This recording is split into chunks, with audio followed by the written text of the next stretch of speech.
En ce vendredi, on est avec Eugénie Adam. Bonjour Eugénie. Bonjour Thibaut. Aujourd'hui, vous êtes intéressée à l'idée de dire finalement quel est le rôle réel d'un psy. Parce que d'un psy, on imagine que ça peut être un psychiatre, un psychologue, un psychanalyste, un psychopédagogue, un psychorelaxologue, Il y a des psys dans tous les sens. Ouais. Quel est le rôle initial d'un psy ?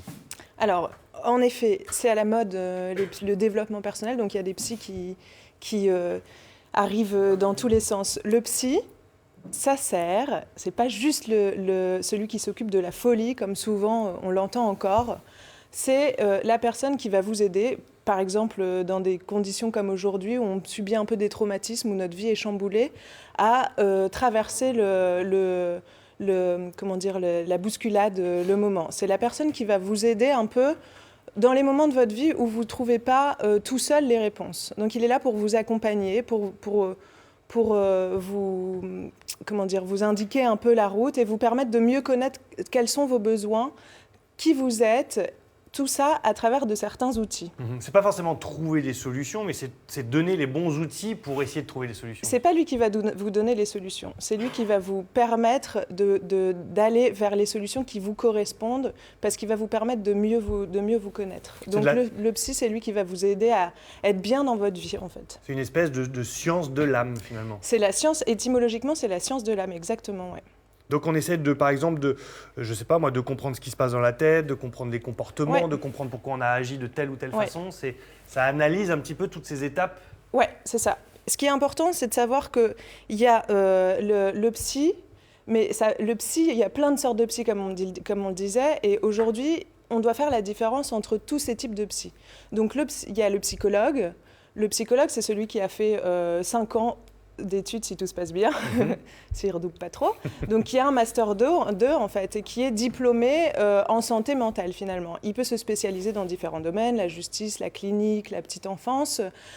Et c'est lui qui va être formé aux entretiens cliniques, aux tests de personnalité, aux tests de QI. Donc, c'est lui qui va pouvoir vous faire ce qu'on appelle une thérapie de soutien. D'accord. Ensuite, il y a le psychiatre. Le psychiatre, lui, il est médecin. C'est différent d'un psychologue, parce qu'il a fait médecine.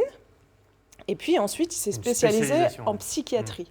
Donc il a fait son internat en psychiatrie. Donc il est plus souvent consulté dans le cas de pathologies plus lourdes. D'accord. Ce qui est déjà type folie, différent. Type vraiment... Voilà, ce qu'on appelle des psychoses. Oui. Donc on va souvent le rencontrer dans les hôpitaux psychiatriques, tout le temps le rencontrer dans les hôpitaux psychiatriques. Et puis ensuite, en libéral, c'est lui le seul qui est habilité à prescrire des médicaments. En fonction des pathologies. Donc, ce qui n'est pas le cas d'un psychologue. Exactement. Le psychiatre peut prescrire parce qu'il est médecin et donc il est aussi remboursé par la sécurité sociale, ce qui est différent aussi du psychologue.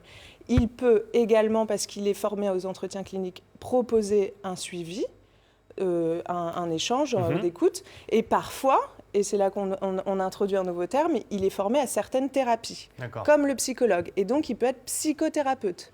Psychothérapeute, c'est compliqué, c'est pour ça que c'est important de parler. Psychothérapeute, c'est un titre qui est protégé, qui ne peut être attribué qu'aux psychologues, aux médecins et aux psychanalystes qui sont membres d'une association reconnue. D'accord. Ensuite, c'est là que ça se complique. C'est là que ça se complique, c'est la différence entre... Donc, psychothérapeute, ça veut dire que je pratique un type de thérapie. Ça veut dire que j'ai des outils spécifiques. Par exemple, je fais des thérapies cognitives et comportementales.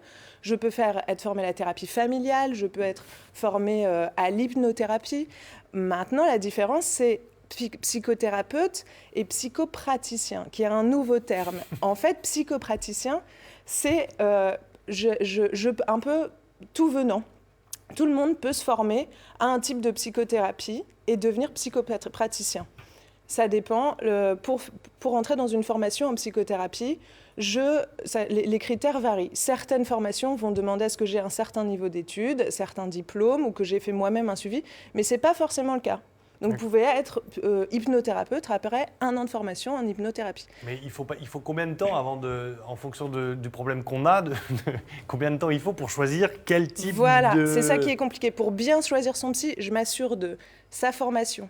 C'est-à-dire, est-ce que je veux quelqu'un avec un gros bagage dans des connaissances en ce qui concerne le développement de l'individu, la psychologie de l'individu, auquel cas je vais plutôt aller vers un psychologue qui aura fait ses études dans ce domaine-là, au moins 5 ans d'études dans ce domaine-là, et puis le psychiatre qui lui aussi est spécialiste de la santé mentale, le psychanalyste qui aussi lui a eu une obligation de lui-même faire sa propre psychanalyse.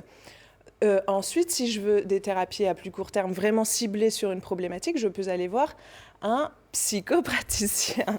Donc, je choisis la formation de mon psy, je choisis le type d'approche, le type d'outil qu'il va utiliser. Est-ce que c'est des thérapies à court terme ciblées sur un problème? Est-ce que c'est de la thérapie familiale? Est-ce que c'est de la thérapie de couple? Voilà, je choisis ça. Et surtout, le premier entretien, fondamental, je dois me sentir en confiance, à l'aise. Il n'y a pas de relation de supériorité, je ne me sens surtout pas jugée. Le psy est tenu à ce qu'on appelle une neutralité bienveillante. Donc, je dois me sentir bien quand j'arrive chez le psy. Bon, alors... Et encore mieux en ressortant. Si, comme moi, vous avez presque tout compris, globalement, j'hésite encore. J'hésite encore, je ne sais pas trop lequel je vais aller voir. Je ne sais pas, bon, j'en sais rien. En tout cas, si, voilà, sur Internet, france3picardie.fr, rubrique 9h50 le matin, tout est décortiqué, ce que l'on vient de dire avec Eugénie. Voilà, merci beaucoup Eugénie.